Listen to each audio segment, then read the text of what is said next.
केंद्र सरकार की परेशानी सचमुच हैरान करने वाली है। पता नहीं क्यों यह सरकार अपनी आलोचनाओं को लेकर इतनी ज्यादा संवेदनशील है। वह बात बात पर परेशान हो जा रही है। सेना के रिटायर्ड प्रमुख जनरल बीके सिंह भाजपा के प्रधानमंत्री पद के दावेदार नरेंद्र मोदी की रैली में शामिल हुए तो सरकार और सरकारी पार्टी कांग्रेस दोनों परेशान हो गए। रेवाड़ी की रैली में उनके शामिल होने के 2 ही दिन बाद एक रिपोर्ट अंग्रेजी के एक अखबार में लीक हो गई। यह रिपोर्ट सेना की ओर से 6 महीने पहले मार्च में ही सरकार को सौंपी गई थी और बताया जा रहा है कि इसमें सेना के टेक्निकल सपोर्ट डिवीजन के कामकाज की जांच की रिपोर्ट थी। यानी जिस रिपोर्ट को 6 महीने तक किसी खातिर में नहीं लाने की सोच थी वो अचानक लीक हो गई और उसके बाद कांग्रेस के नेता और सरकार के मंत्री पूर्व सेना प्रमुख के खिलाफ सीबीआई जांच के संकेत देने लगे। इसके बाद सेना प्रमुख ने भी सेना के अभियानों की कुछ गोपनीय बातें सार्वजनिक की। उन्होंने बताना शुरू किया कि किस तरह से सेना का गोपनीय फंड खर्च किया जाता है, कैसे नेताओं और एनजीओ को पैसे दिए जाते हैं। उसके बाद अचानक सारा विवाद ठप हो गया। दोनों तरफ से शांति बहाल हो गई। सरकार को पता है कि सरकार चलाने के लिए कैसे कैसे काम किए जाते हैं। ऐसे ही सेना के कामकाज की जानकारी भी सरकार को है। सेना के भीतर चल रहे झगड़े की जानकारी भी सरकार को है।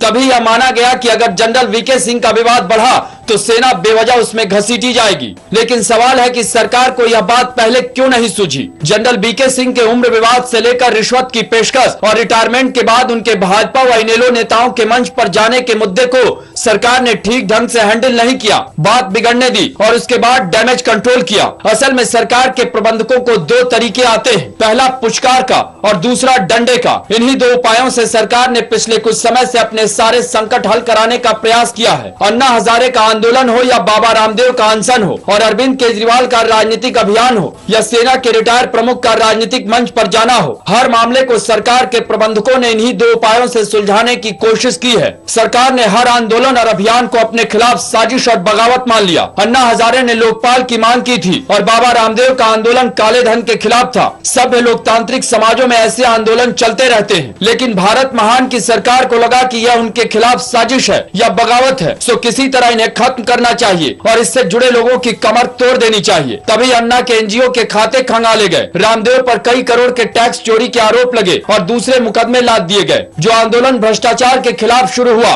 वह अंततः कांग्रेस विरोधी आंदोलन में तब्दील हुआ। वीके सिंह के विरोध को भी सरकार ने साजिश या बगावत मानकर उसे खत्म करने का प्रयास किया है।